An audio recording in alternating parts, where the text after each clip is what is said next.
السلام علیکم ورحمت الله وبرکاتو. زه یم ستاسو ورور ولی الله وسل بیا د پښتو ټک یوټیوب چینل له طرف نه ستاسو په خدمت کې حاضر یم. قدرمنو من ویډیو کې زه تاسو ته یو داسې اپلیکیشن راښیم چې د هغې نه بعد به ستاسو موبایل ډېر زیات ښایسته او ډېر زیات خوندور ښکاري خلکو ته. که زما د موبایل لا سکرین تاسو ته ښکاري نو زه چې کله خپل موبایل له حرکت ورکوم نو په دې کې چې کوم شاته وال پیپر لګېدلی دی د هغې سره دې کې پړقاری کېږي ټیک ده او د هغې چې کوم تصویر دی نو هغه ورسره حرکت هم کوي. نو تاسو څنګه کولی شئ چې دغه شانتې ښایسته ښایسته وال پیپر خپل په موبایل کې خپلې د خوښې ولګوئ ډېر په اسانه طریقې سره په یو کلیک سره. نو قدرمنو ویډیو تر اخره وګورئ. ویډیو سکپ کوئ مه خو دې نه مخکې زه تاسو ته نوټیفیکیشن درس کوم که تر اوسه پورې تاسو زموږ پښتو ټک یوټیوب چینل نه یې سبسکرایب کړی دا سبسکرایب کړئ خوا کې د غنټۍ نشان هم کلیک کړئ چې زموږ نوي ویډیوز تاسو ته په وخت باندې در رسي. نو ملګرو دې لپاره به تاسو ته د اپلیکیشن ضرورت وي هم د دغه اپلیکیشن لینک موږ تاسو ته د یوټیوب چینل په ډسکرپشن کې راکړی دی. تاسو چې کله دغه اپلیکیشن خپل موبایل ته انسټال کړئ نو تاسو ته به داسې شان یو انټرفیس راشي ټیک ده. تاسو وګورئ دلته کې تاسو له تیارې ډېرې زیاتې ښایسته ښایسته وال پیپر چې دي هغه ملاویږي.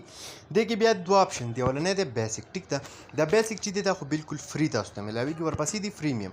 پریمیم کې چې تاسو راشي چې کوم وال پیپر تاسو سلیکټ کړئ نو دا به تاسو ته هله ملاویږي چې کله تاسو ایډ په دې کې څه کوئ وګورئ. دا وګورئ دلته کې انلاک دس وال پیپر بای واچینګ ان ایډ چې ایډ تاسو وګورئ نو دا به انلاک شي. دا اولنی چې په دې کې دی دا ما انلاک کړی دی ټیک ده. نو دا ته دې ځینې تاسو ته دې سایز وغیره کې هم کار کولی شئ. مثال په طور سایز یې غټول غواړئ یا ډنسټي چې د هغسې وکول غواړئ ټیک ده. هر څه چې دی هغه تاسو ته دې ځای کې نه څه کولی شئ چینج کولی شئ. مکمل د دې ځای نه تاسو هغه بدلولی شئ.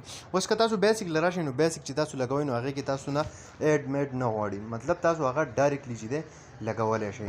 نو د دې نه بعد چې کله هم دا تاسو خپل په موبایل کې استعمال کوئ بیا تاسو خپل موبایل ته وګورئ نو یقینا چې ډېر زیاته مزه به تاسو لره کړي. دا وګورئ زما د موبایل د سکرین ته تاسو وګورئ چې څومره خوندور او څومره مزناک چې دی هغه ښکاري. نو قدرمنو دا ونه ویډیو امید لرم چې خوښه شوي به وي. که خوښه شوي وي لایک یې کړئ چینل سبسکرایب ول مه هېروئ. ملګرو سره یې شیر کړئ. تر بلې ویډیو د خپل ځان ډېر زیات خیال ساتئ. د خدای په امان.